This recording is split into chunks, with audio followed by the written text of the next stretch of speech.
tetap jadi. Sebagai pengantar sedikit, terima kasih buat para akademisi baik dari Indonesia, dari Australia, terima kasih atas kedatangannya, dan para pelaku seni, para pegiat dan pengamat budaya, dan dari pihak perbankan yang sudah berkenan mendukung acara ini. Sugeng dulu Bapak Ibu. Gayeng nggih? Gayeng nonton kepenak ya. Kalau tadi saya cerita sedikit dengan Pak Titut bahwa di sini itu suasananya kayak kampung halaman di masa lalu, kampung halamannya di masa lalu. Orang nonton pertunjukan itu duduknya lemprahan kayak gini, lesehan, terus ada kursi beberapa dan tamu semuanya duduk di dalam satu pendopo. Nah, itu tontonan di masa lalu. Kalau berbicara akar budaya Banyumas, hampir semuanya itu berkaitan dengan dunia pertanian, dengan agraris semuanya. Kita mengenal yang namanya sintren. Ada yang tahu kesenian sintren? Apa? Seperti apa? Yang dikerudungi kandang ayam ya? Kurungan ayam. Bukan kandang ayam, kurungan ayam. Ada yang tahu kesenian ebek? Tahu. Pakai apa? Pakai kuda lumping. Dan itu semuanya tersebar di setiap kecamatan di Banyumas itu pasti punya yang namanya ebek. Lalu ada cowongan juga, ada tadi sintren sudah, ada ujungan dan sebagainya. Semua kesenian di Banyumas itu pasti berkaitan dengan yang namanya dunia pertanian. Bahkan Lengger juga lahir karena pemujaan terhadap Dewi Kesubu ya. Oleh karena itu, apakah kita ingin menggali lebih dalam tentang apakah benar kesenian Banyumas itu akarnya itu berasal dari dunia agraris atau dunia pertanian? Mungkin saya bisa memancing dulu dari yang paling sepuh di sini. Paling sepuh Pak. Ada Bu ini. Ada yang jadi. Mungkin saya mau tanya ke Mas Yusmanto dulu. Mas Yusmanto, cerita sedikit soal kesenian Banyumas. Apakah benar itu asal muasalnya itu sebagian besar memang dari dunia agraris atau seperti apa? Monggo Mas, sedikit saja.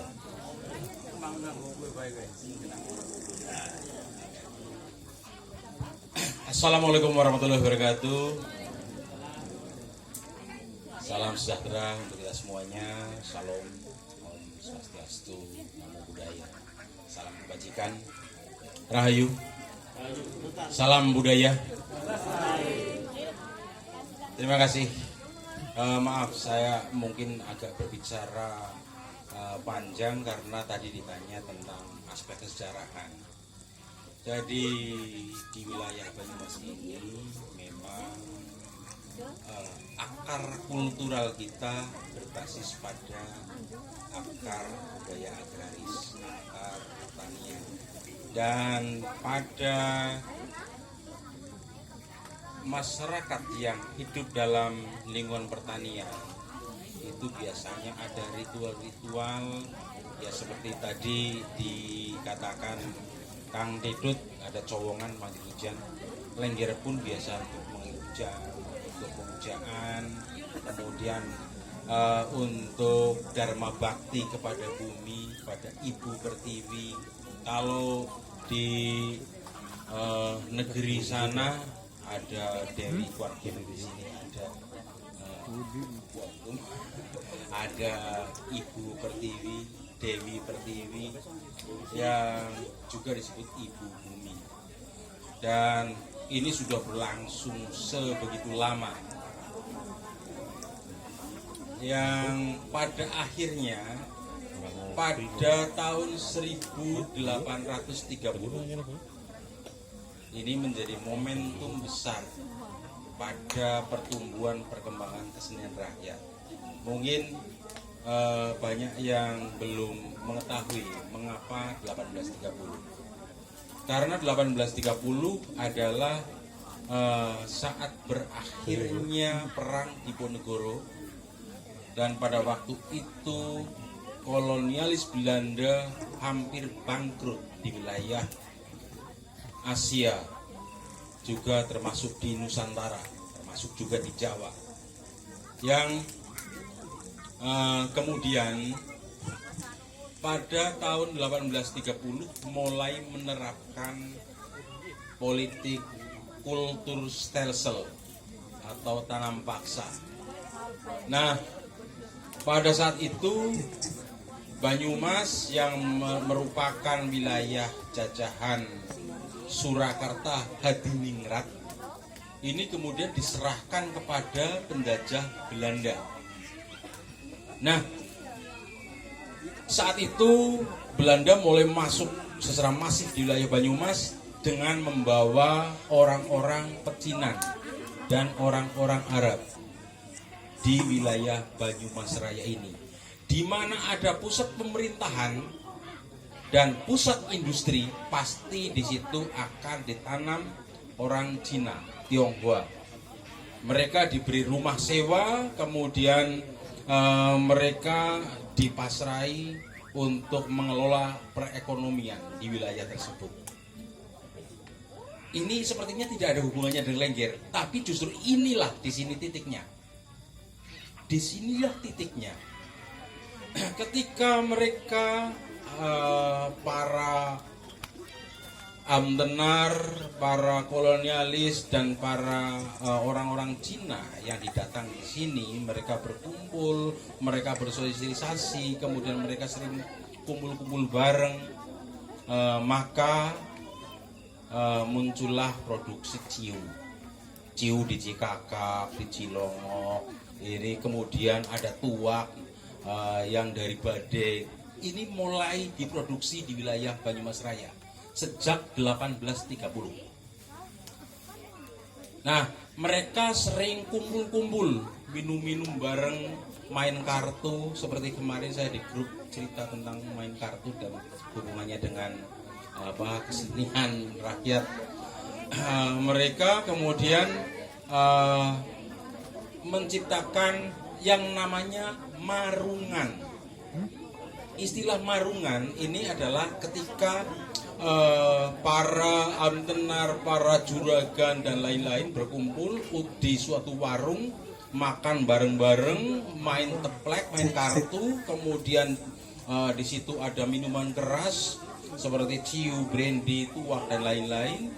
Dan mereka biasanya akan memanggil lengger-lengger barangan. Lengger-lengger barangan itu akan dipanggil untuk meramikan. Satu hal yang harus dipahami adalah bahwa Banyumas Raya ini merupakan wilayah antara dari dua kutub budaya, yaitu budaya Jawa dan budaya Sunda. Di sini hidup berbagai macam tarian rakyat. Orang mung lengger tok. Ana lengger, renggong, ronggeng, doger, tayub, ledek, tandak, laisan, sintren, dan lain-lain. Baik yang dilakukan oleh laki-laki maupun oleh wanita. Dan salah satunya lengger itu laki-laki yang berdandan wanita. Diarani leng, jebulane jengger. Leng itu simbol dari kelamin wanita dan jengger itu simbol dari kelamin laki-laki. Dikira leng, dikira wanita, ternyata dikira wanita ternyata pria. Lengger. Tapi di luar itu masih ada banyak sekali ragam kesenian lain yang kemudian ini mulai berkembang di situ. Dan tanggapan-tanggapan untuk resepsi, pernikahan, hajatan dan lain-lain masif sejak 1830. Dan nama lengger ini menjadi satu nama untuk semuanya. Ini baru tahun 1973. Ini yang makanya saya nun sewu minta waktu agak sedikit panjang karena biar semuanya tahu bahwa meletusnya G30S tahun 65 sampai tahun 70-an, ini semua kecil rakyat ini diberangus habis, tidak boleh pentas. Dan baru 1971 diadakan pemilu, dan 1973 ini diterbitkannya GBHN oleh MPR pada sidang umum MPR tahun 73. Sehingga tahun 73 ini mulai ada satu klausul di GBHN tentang kebudayaan nasional yang dimaknai sebagai puncak-puncak kebudayaan daerah. Dan sejak itu wilayah Banyumas Raya ini, bupati-bupati di wilayah Banyumas Raya ini sepakat bahwa kita menggunakan satu istilah lengger. Meskipun itu dulunya ledek, tandak, ronggeng, renggong, tayub, dan lain-lain, semuanya disebut lengger. Yang pada waktu itu iringannya ada yang dari ringgeng, ada yang dari gamelan, calung, angklung, krumpiung, cengklung. Semuanya kemudian diganti dengan calung. Dan calung pada waktu itu yang hanya sederhana berupa gambang, penontong, dan kendang, ditambah satu gong bumbung, itu kemudian ditambahkan ada dendem, ada kenong, gambangnya ada 2, dan seterusnya. Ini sejak 1973. Saya kira ini kalau saya terangkan semuanya akan terlalu panjang. Jadi makanya ini aja untuk pembuka, yang nanti kedepannya mau apa, dari situasi sejarah yang seperti itu, kedepannya mau apa, kita bisa tambahkan lagi. Terima kasih. Wassalamualaikum warahmatullahi wabarakatuh. Selamat malam. Matur nuwun Mas Jumanto atas penjelasan yang cukup panjang. Kalau Bapak Ibu menebak, ini yang di belakang saya, ini laki-laki atau perempuan? Cewek. Ngacung. Ya, cewek. Oh, ternyata cewek ini ya. Ini cewek semua? Cewek semua ya. Tapi bohong. Ya, seperti itulah perjalanan kesenian Banyumas, tidak lepas dari akar masyarakat kita, yang masyarakat Indonesia yang agraris, terutama di budaya Jawa. Lalu kemudian berkembang, tidak hanya menjadi sebuah kesenian yang tadinya tanggapan, tapi di masa kini sudah mulai menjadi muncul dalam dunia seni pertunjukan. Mungkin kita bisa tanya Mas Otnil nih, kebetulan yang lengger muda. Baru pentas dari mana Mas terakhir? Pentas dari mana terakhir kemarin? Hah? Di Solo International Performing Art. Iya, oke.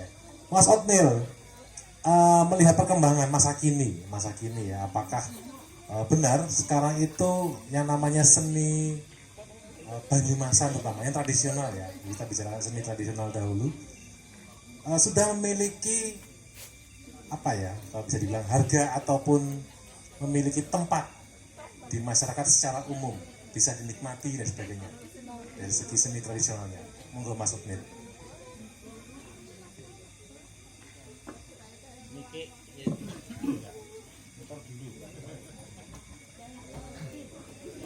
Lima menit, jangan panjang-panjang. Sebelumnya terima kasih atas waktunya. Assalamualaikum warahmatullahi wabarakatuh. Saya tiba-tiba dapat kejutan nih. Sebenarnya saya cuma mau menonton Mas gitu. Kebetulan pulang kampung gitu. Justru itu Mas. Ini kok muni terus ya? Saya coba menanggapi yang ini ya Mas. Ya. Senang. Saya coba menanggapi pertanyaan dari Mas Pandu tentang perkembangan lengger sekarang. Saya juga tidak tahu, karena saya jadi lengger juga masih pertanyaan buat saya gitu, dari waktu saya kecil sampai sekarang gitu, sampai saya tuh umpet-umpetkan di kamar untuk belajar lengger juga gitu. Tapi mungkin yang saya tangkap dan juga yang saya pelajari ketika saya mengenal lengger jauh, ketika saya justru tidak di Banyumas gitu, tapi saya selalu punya kerinduan untuk pulang ke Banyumas. Bagaimana akhirnya saya jadi mencintai gitu, bagaimana Banyumas adalah tanah kelahiran saya gitu. Sehingga saya menangkap bahwa memang Banyumas secara letak geografis juga seperti Gaung Perapatan gitu. Ada karena tadi dibilang sebagai antara gitu, ada persilangan budaya antara Jawa Barat dan juga Jawa Tengah. Terus nanti juga ada pesisir juga, ada juga mungkin lengger gunung gitu yang masing-masing secara letak geografis, secara bentuk saja sudah berbeda gitu. Dari segi goyangannya, misalnya goyangannya juga berbeda, lengger gunung, lengger perbatasan, lengger pesisir gitu. Bentuknya juga berbeda ketika dia sebelah sampur gitu. Termasuk mungkin bambu juga pengaruh juga bagaimana akhirnya nada-nada yang dihasilkan oleh para sinden atau pemusik juga berbeda-beda gitu. Kalau menurut saya di isi Surakarta pun gitu, ada satu profesor yang meneliti tentang Banyumas juga tidak bisa saklek atau bisa konkret gitu, karena Banyumas dari segi manapun itu sangat beragam gitu, letak geografisnya maupun secara kulturasinya gitu. Jadi menurut saya justru itu yang menjadi kelebihan dari kita sebagai warga Banyumas, juga penari lengger. Disitulah kita bisa menggunakan kita kultur kita untuk bisa kita kembangkan sebagai generasi muda gitu. Bagaimana saya mengambil perspektif saya menjadi seorang lengger dan saya sebagai orang Banyumas, sehingga saya bisa mengembangkan adik-adik dari yang saya dapatkan menjadi seorang lengger untuk menjadi bertransformasi menjadi inovasi yang baru, tapi tidak meninggalkan apa yang sudah melekat di tubuh saya sebagai orang Banyumas gitu. Itu mungkin yang bisa saya jawab. Tambah satu pertanyaan, sepengetahuan Mas Otnil, selain lengger, apalagi nih yang pernah dipentaskan di Solo mungkin, atau di Jogja, atau bahkan di luar negeri yang pernah dengan tahu atau lihat? Kalau yang saya tahu mungkin di generasi saya cuma bisa melihat lengger, ada ujungan, terus ada begalan, terus mungkin di daerah Kading, Tugowali itu ada pakeong, mungkin sekarang masih apa enggak. Kalau saya dulu KKN, iya, terus ada juga jemblungan gitu, yang terakhir mungkin saya lihat di Tambak gitu. Terus tapi yang lainnya saya tidak mengalami itu gitu. Tapi yang saya tahu memang ada banyak, sekitar 170 yang didata gitu. Tapi kan balik lagi bahwa masyarakat Banyumas berkembang juga cepat gitu. Selain administrasi, selain agama, dan juga pemerintah juga mempengaruhi perkembangan dari seni tradisi Banyumas ataupun budaya Banyumas termasuk lengger gitu. Pertanyaannya malah bagi saya, apakah pemerintah juga mengerti lengger gitu? Yang mereka tuh seolah-olah mengori-ngori lengger, tapi belum tentu mereka juga mengerti apa itu lengger gitu. Atau tanya aja bupatinya tahu lengger apa enggak kayak gitu. Sebenarnya lengger itu apa gitu. Itu yang menurut saya malah menjadi penting gitu. Ya, sayangnya beliaunya sudah pamitan tadi. Iya. Atau masih ada yang mewakili? Karena kebanyakan pemerintah ngomongin uri-uri kebudayaan Banyumas, tapi mereka nggak tahu lengger itu apa gitu. Iya. Terima kasih Mas Otnil. Ternyata siapa? Ya. Otnil ya. Otnil Kasman. Terima kasih Mas Otnil. Ternyata masih banyak ya istilahnya kesenian-kesenian kita yang sebetulnya itu diapresiasi juga di luar Banyumas sendiri. Dan ada tadi juga beberapa kesenian yang sudah sangat jarang kita dengar. Contohnya apalagi jemblungan ya, sudah sangat jarang kita dengar. Terakhir saya ngutip datanya dinas itu tahun 2011 itu ada 64 jenis kesenian di Banyumas, tapi yang mau punah itu 60. Yang mau punah itu 60, ya kan? Yang 63, ya. Kecuali ebek. Kecuali ebek dan banyak banget, ternyata banyak banget kesenian kita yang hampir punah. Seperti tadi istilahnya pakeong. Ada yang pernah dengar pakeong nggak? Ada yang pernah lihat pakeongan? Pakeong. Itu kesenian apa Bapak Ibu? Pakeong. Ya, itu mirip dengan cowongan ya, medium untuk mengundang hujan. Mirip-mirip dengan cowongan. Tapi bedanya pelakunya ini simbah-simbah. nenek-nenek simbah-simbah. Jadi nah sekelasnya Bu Yang Jati kan, Yang Jati nenek-nenek yang kemudian dia bikin ritual. Itu pernah dipentaskan terakhir kemarin di Kota Lama Banyumas. Nah sekarang saya ingin ke pelaku lagi, pelaku seni siapa ya? Pelaku seni. Oh Mas Tora. Oh iya Mas Tora nggak kelihatan ini. Atau Yang Jati juga boleh. Yang Jati ini diam-diam begini penari loh. Pelukis, tapi juga bisa nari ya. Bisa nari. Ke Mas Tora. Mas Tora. Saya pengen tanya nih. Apresiasi atau perhatian dari pihak mungkin pemerintah desa atau dari pemerintah kecamatan sampai tingkat kabupaten, selama ini apa sih yang pernah didapatkan oleh seniman? Bentuk-bentuk perhatiannya itu bentuknya seperti apa saja? Bentuk-bentuk perhatiannya, entah itu material, entah itu dorongan motivasi. Seperti tadi kita dimotivasi untuk selalu membuat kegiatan semacam ini secara rutin. Saya seperti itu. Contohnya. Assalamualaikum warahmatullahi wabarakatuh. Ini lagi maksudnya mau gimana?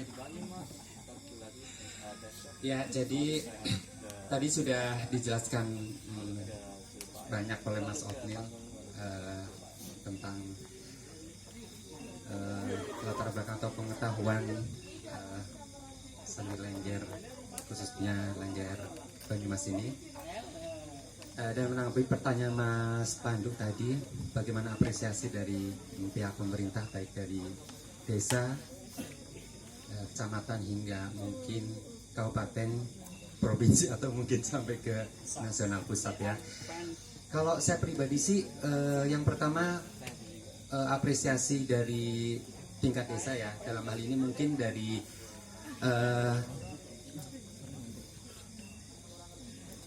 intern desa saya sebagai contoh gitu ya. Apresiasi bagus sih Mas, cuma kembali lagi